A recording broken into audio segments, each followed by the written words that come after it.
Welcome back to Echoes of the Reality, where we explore the deepest truths of existence, unravel the mysteries of life, and challenge the very foundation of our understanding.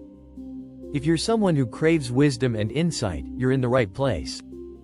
Today, we're diving into 10 top facts of philosophical insights, ideas that have shaped human thought for centuries and still hold power over our lives today.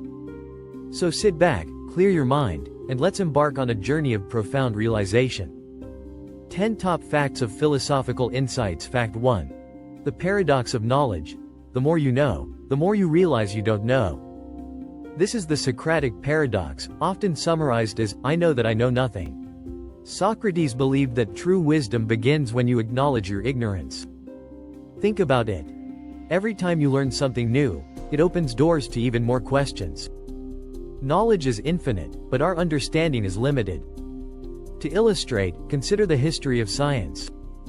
When Newton formulated the laws of motion, we thought we had physics figured out, until Einstein's theory of relativity redefined our understanding of time and space. And even now, quantum mechanics challenges our perceptions of reality. So next time you feel like you've got it all figured out, pause. Reflect. There's always more to learn. Fact 2. The Absurdity of Life. Host. Philosopher Albert Camus introduced the concept of the absurd, the conflict between our desire for meaning and the universe's silent indifference. He used the myth of Sisyphus, condemned to push a boulder up a hill for eternity, as a metaphor for human existence. Now, consider this in your daily life. How often do we chase achievements, money, fame, only to realize that once we reach our goals, we set new ones? It's a cycle, much like Sisyphus and his boulder. Are we, too, pushing meaningless boulders? Camus' answer wasn't despair, it was rebellion. He argued that we must accept the absurd and create our own meaning. Some interpret this as embracing the journey rather than the destination. Whether you're an artist, scientist, or entrepreneur, what truly matters is the act of creating, of striving, of existing in the moment. So, do you fight the absurd or embrace it? Let me know in the comments. Fact 3. Free will versus determinism. Are we truly free? Or are our choices just an illusion? Philosophers have debated free will versus determinism for centuries. Some argue that every action we take is the result of prior causes, our genetics, upbringing, and environment shape us. Others insist we have agency over our decisions. Neuroscience has entered the debate, showing evidence that our brains make decisions before we're consciously aware of them. In a famous experiment by Benjamin Libet, participants were asked to move their fingers while researchers monitored their brain activity. Shockingly, brain activity showed movement readiness before the person consciously decided to act. Does this mean free will is an illusion? Or do we have the ability to override these unconscious impulses? If everything we do is a result of past events, is personal responsibility real? Comment your thoughts below. Fact 4. The Ship of Theseus. Imagine a ship where each plank is replaced one by one, until none of the original pieces remain. Is it still the same ship? This is the Ship of Theseus paradox, a question of identity and change. This paradox applies to you as well. Think about your body and mind. Your cells regenerate, your beliefs evolve, your memories fade and shift. Are you still the same person you were 10 years ago? If not, what makes you, you? This question extends beyond philosophy to artificial intelligence, personal identity, and even national or cultural identities. If a country's traditions change over centuries, is it still the same country?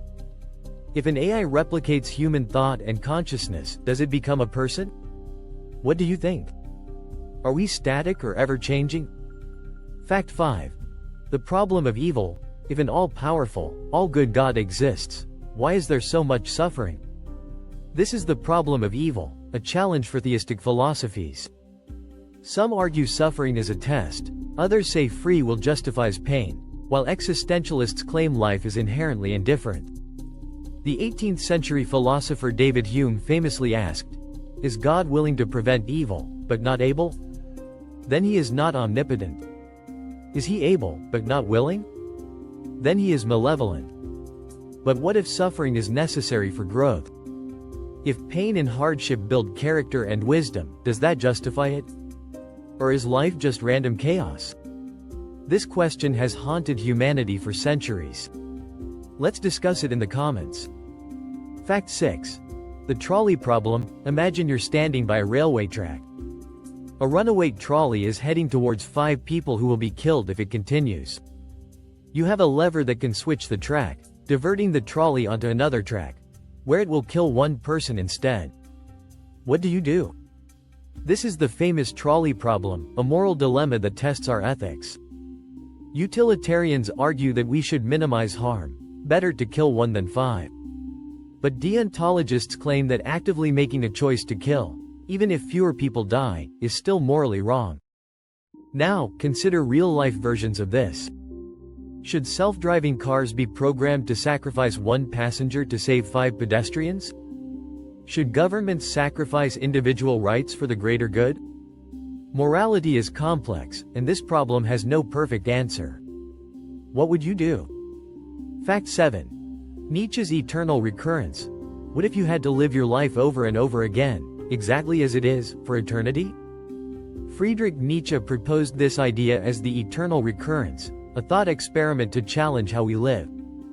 If every choice you made had to be repeated forever, would you live differently? Nietzsche believed that to truly affirm life, one must embrace existence fully, without regret. So ask yourself, are you living in a way that, if repeated forever, would be fulfilling? If not, what changes would you make? Fact 8. The veil of ignorance. Imagine designing a society, but before you do, you must step behind a veil of ignorance. This means you have no idea what your position in that society will be, your wealth, race, gender, or social status. How would you structure it? This is philosopher John Rawls' veil of ignorance, a thought experiment that challenges us to create a just and fair society. If you didn't know whether you'd be born rich or poor, privileged or disadvantaged, you'd likely design a system that ensures fairness and equal opportunities for all. Now, think about today's world. How many of our laws, policies, and institutions would change if the people making them had to operate under the veil of ignorance?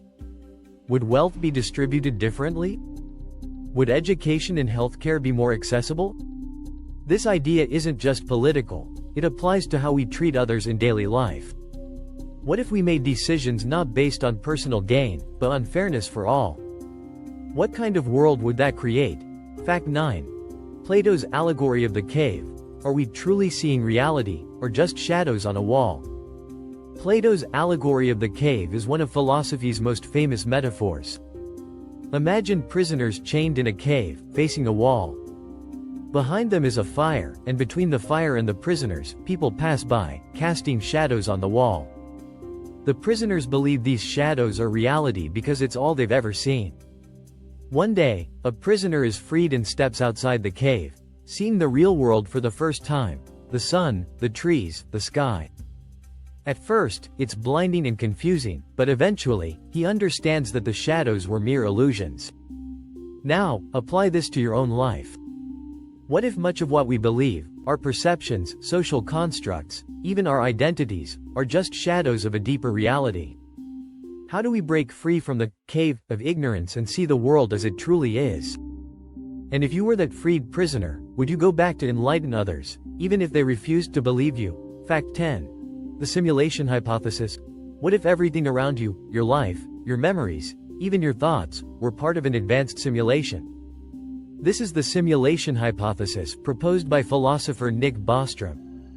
The idea suggests that if technology continues advancing, future civilizations might create highly realistic simulations of reality, and if they do, it's statistically likely that we are living in one of those simulations rather than the base reality. Think about video games. Each generation becomes more immersive, more realistic. What if consciousness itself could be simulated? If a simulated world is indistinguishable from the real one, how would we ever know? Even tech leaders like Elon Musk have entertained the idea that we might be living in a digital construct. But if this is true, does it change how we should live? Should we embrace the simulation and find meaning within it, or try to break out? If you knew this was a simulation, what would you do differently? Philosophy challenges us to question everything, to explore the paradoxes of knowledge, the nature of reality, and the essence of free will. These ideas have shaped civilizations, inspired revolutions, and continue to influence how we think and live today. So now, I ask you, which of these philosophical insights resonated with you the most? Do we have free will, or are we just reacting to prior causes? Are we chasing meaning in an absurd universe? And most importantly, are we even real? Speech balloon. Drop your thoughts in the comments. Thumbs up if you enjoyed this journey through philosophy, hit that like button. Bell subscribe and turn on notifications so you never miss an Echoes of the Reality episode. Loudspeaker, share this with fellow thinkers and let's expand the conversation. Until next time, keep questioning, exploring, and seeking the truth.